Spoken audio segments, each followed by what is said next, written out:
Hello friends, எல்லாருக்கும் happy Karthigai Deepam. இன்னைக்கு காலையிலேருந்தே பொங்கல் செய்கிறது, வடை செய்கிறது, பாயசம் செய்கிறது, அப்படி இப்படின்னு அப்படியே ஓட்டுறது ஓடியாருதுன்னு இருந்ததுனால லைட்டாக கொஞ்சம் மூஞ்சி சொங்கி போன மாதிரி தான் இருக்கும். கண்டுக்காதீங்க. ஏன்னா இன்னைக்கு நம்ம தலைவர் வெற்றிகரமாக மலைக்கு போயிட்டு இருக்காரு. அதனால இன்னைக்கு காலையிலேருந்து ஒரு பாடு வேலையா இருந்துச்சு. அதெல்லாம் சந்தோஷமா செஞ்சு முடிச்சுட்டு சாயந்தரம் வந்து ஒரு குட்டி தூக்கம் போனோம்னா என் தங்கமையில அதுக்கு வழி விடல. அப்படியே 4 மணி ஆயிடுச்சு. இதுக்கு மேல தூங்கத்துக்கு எங்கடா முடியும்னு சொல்லிட்டு டக்குன்னு சொல்லிட்டு கார்த்திகை தீபத்துக்கு எல்லாம் ரெடி பண்றதுக்கு வந்தாச்சு. என்ன ஒரே ஒரு மன வருத்தம், என் தம்பி தானே வளைச்சு இன்னைக்கு வீடியோ போட்டோ எடுத்து கொடுத்துருப்போம்.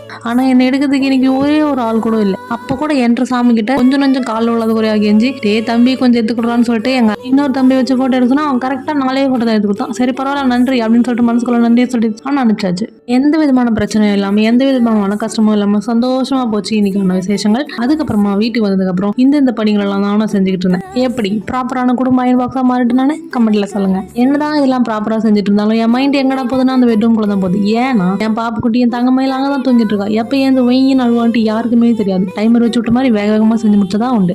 எந்த நேரத்துல வாயை வச்சு சொன்னனோ தெரியல, மேடம் ஏந்து வெயின் ஆள ஆரம்பிச்சிட்டாங்க. அவளை தூக்கிக்கிட்டே விளக்கு கதெல்லாம் போட்டுக்கிட்டு இருந்தேன். அதுக்கப்புறம் சரின்ட்டு கொஞ்ச நேரம் அவள் காலில் வந்து தங்கமே கொஞ்ச நேரம் கம்முன்னு நான் இதெல்லாம் முடிச்சுட்டு வந்துடுன்னு சொல்லிட்டு சொன்னோம். ஜென்டில்மேன் அக்ரிமெண்ட் இல்ல ஜென்டில்மேன் அக்ரிமெண்ட் சொல்லிட்டு 2 பேரும் ஓகே சொல்லிட்டோம். நான் என்ன இதுக்கு பலியானது என்னோட திட்டி தான். கண்ணா முன்னாடி பிச்சு எரிஞ்சிட்டா. அதை விளையாடுறதுக்கு மேடம்க்கு டிஃப்ரெண்டா அதை நான் கொடுத்தா சைலண்ட் இருப்பாங்க. வழக்கமா கொடுத்த அந்த பொம்மையெல்லாம் கொடுத்தா என்னத்துக்கு நான் இந்த வேலைலாம் ஒன்றும் பண்ணிருக்க முடியாது. சுமார் 3 வருஷத்துக்கு முன்னாடி ஹெவி ஃபியர்ல கூட யாருமே இல்லாம கார்த்திகை தீபத்தை ரொம்ப கன்றாவியா ஓன்னு அதுக்கிட்டே கொண்டாடினேன். அதுக்கப்புறம் சுமார் 2 ஆண்டுகளுக்கு முன்னாடி இப்படியெல்லாம் அழுதுட்டு இருந்த வேலைக்காகாதுன்னு நம்ம மட்டும் தனியா காத்து வாக்குல கார்த்திகை தீபம் கொண்டாடலாம்னு சொல்லிட்டு என் மண்டைக்கு நல்லபடியா புத்திமதி எல்லாம் சொல்லி கார்த்திகை தீபத்தை செலிப்ரேட் பண்ணேன். போதா குறிக்க ஒரு வீடியோ எல்லாம் போட்டா அந்த வீடியோ வந்துச்சுன்னா டிஸ்கிரிப்ஷன்ல வைக்கிற பார்த்து என்ஜாய் பண்ணிக்கோங்க. அதோட பேர் கூட கார்த்திகை தீபம் அட்ராசிட்டிஸ். சுமார் 1 மணி நேரம் தேர்ந்ததுக்கு அப்புறம் அந்த வீடியோ நான் எடிட் பண்ணி மட்டும் தான் வச்சிருக்கேன். அப்லோட் பண்ணலன்றது தெரிஞ்சுக்கிட்டேன். நான் வந்து சிவராத்திரி நலப்பறைகள் மட்டும் தான் அப்லோட் பண்ணிருக்கேன். இது அப்லோட் பண்ணணும். அதனால கொடுத்த வகை காப்பாற்றலாம் எப்படின்னு சொல்லிட்டு இந்த வீடியோல அட்டாச் பண்ணிட்டு ஜாலியா பாத்துக்கோங்க. ஆண்டவா நீ நல்லா இருப்படா அப்படின்னு கடவுளுக்கே ஒரு ஐஸ் போட்டு உன் குழந்தை குட்டிங்களாம் இன்னும் நல்லா இருக்கணும் மேல